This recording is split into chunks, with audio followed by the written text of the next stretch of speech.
Chapter 16. The Aesthetic Emotions. By the aesthetic emotions is meant those emotional feelings which are concerned with the perception of beauty or taste, and by reason of which we like or dislike certain perceptions of sensory impressions. In order to get a clearer idea, let us consider what is meant by beauty and taste.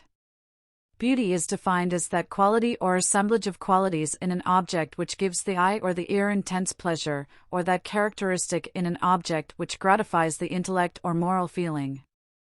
Taste, in this sense of the term, is defined as nice perception, or the power of perceiving and relishing excellence in human performances, the power of appreciating the finer qualities of art, the faculty of discerning beauty, order, congruity, proportion, symmetry, or whatever constitutes excellence, particularly in the fine arts or literature, the faculty of the mind by which we both perceive and enjoy whatever is beautiful or sublime in the works of nature and art.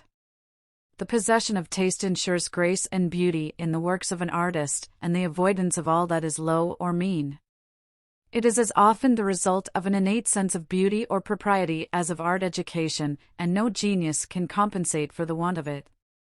Tastes differ so much among individuals, nations, or in different ages and conditions of civilization that it is utterly impossible to set up a standard of taste applicable to all men and to all stages in the evolution of society. The aesthetic sense, feeling, and emotion are products of the later stages of the evolution of the mind of man. Their roots, however, may be seen in the crude attempts at decoration and adornment in the savage, and still further back in the tendency of certain birds to adorn their nests or bowers. Moreover, some sense of beauty must exist in the lower animals, which are influenced thereby in the selection of their mates, the bright plumage of the birds, and the coloring of the insects and higher animals, evidencing the existence of at least a primitive aesthetic sense.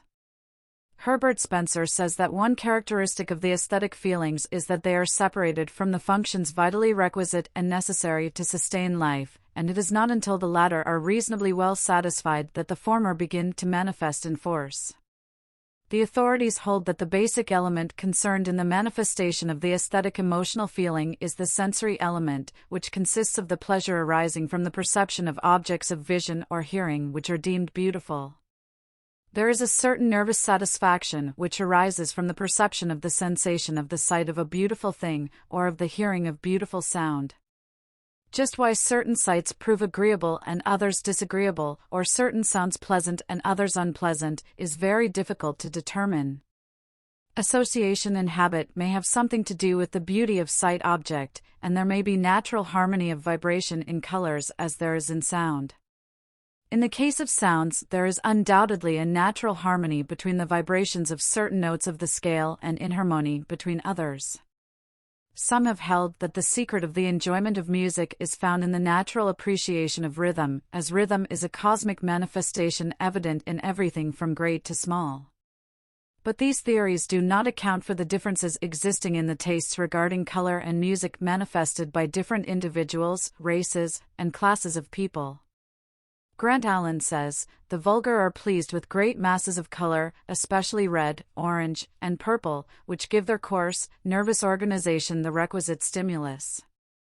The refined, with nerves of less caliber, but greater discriminativeness, require delicate combinations of complementaries and prefer neutral tints to the glare of the primary hues. Children and savages love to dress in all the colors of the rainbow. In the same way, persons of certain types of taste are pleased with ragtime and cheap, rollicking songs or dances, while others shudder at these and find delight in the classic productions of the great composers." There is also the intellectual element to be reckoned with in the aesthetic emotions.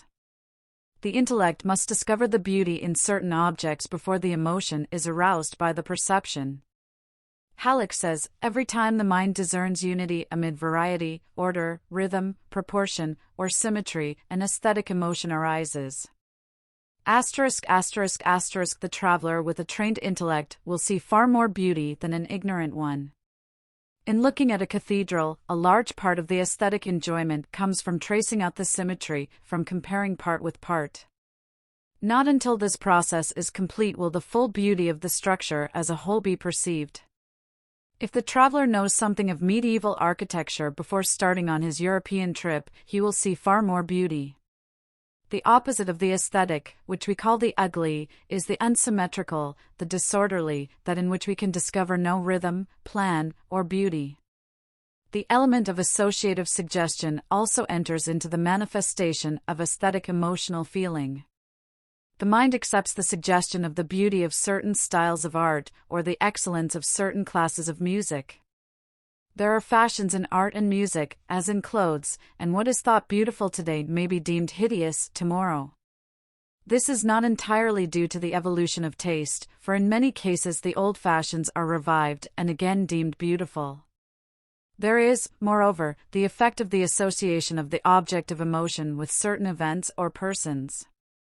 This association renders the thing popular, and therefore agreeable and beautiful for the time being.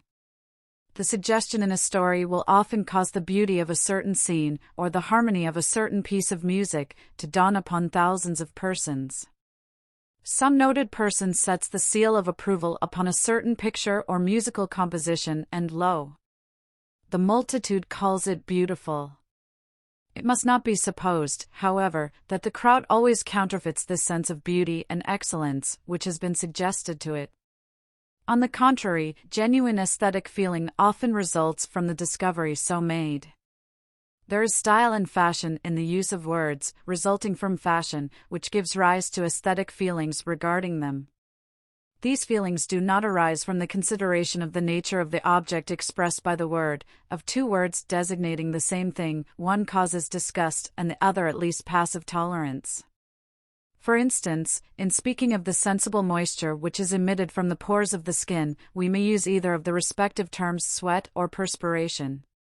Both mean the same thing, and have an equally respectable origin. But to many persons the word sweat causes unpleasant aesthetic emotion, while the word perspiration is accepted without remonstrance. Some persons abhor the term victuals, while viands or food are accepted without protest. There is often an unpleasant, low, vulgar association connected with some words, which accounts for the disfavor with which they are received, and which association is absent from the more polite terms employed to indicate the same thing. But in other cases there is nothing but the simple suggestion of fashion and style to account for the aesthetic acceptance or rejection. It is possible that some psychologist of the future will establish the truth of the theory now tentatively advanced by a few investigators, namely, that taste and the sense of beauty depend almost entirely upon the element of suggestion, manifested as association, influence of authority, habit, fashion, imitation, etc. It is known that the emotional nature is peculiarly liable to suggestion, and that tastes may be created or destroyed by repeated suggestion under the most favorable circumstances. It is thought likely that if we could trace back to its roots every emotion of taste, we would find it arising from some associative, suggestive influence connected with another and more elemental class of emotions. Regarding the fact that there is no universal standard of taste or beauty, Halleck says, it has been said that aesthetics cannot be treated in a scientific way because there is no standard of taste. De gustibus non est disputandum, there is no disputing about tastes, is an old proverb. Of two equally intelligent persons, the one may like a certain book, the other dislike it. While it is true that the standard of taste is a varying one within certain limits, it is no more so than that of morals. As men's nervous systems, education, and associations differ, we may scientifically conclude that their tastes must differ. The greater the uniformity in the factors, the less does the product vary. On the other hand, within certain limits, the standard of aesthetics is relatively uniform. It is fixed by the majority of intelligent people of any age and country. To estimate the standard by which to judge of the correctness of language or of the literary taste of any era, we examine the conversations of the best speakers, the works of the standard writers. The aesthetic emotions may be developed and cultivated by exercise and practice, and particularly by association and familiarity with beautiful things, and with those who have good taste. Appreciation of beauty is more or less contagious, up to a certain point of development, at least, and if one wishes to recognize, understand, and appreciate beauty, he should go where beauty is, and where its votaries are gathered. The study of standard works of art, or objects of nature, or the best productions of the composers of music, will do much to develop and unfold one's higher aesthetic feelings and understanding. It is claimed by some of the best authorities that to develop the finer and higher aesthetic feelings and understanding we must learn to find beauty and excellence in things removed from ourselves or our selfish interests. The narrow, selfish emotions kill the aesthetic feelings, the two cannot exist together.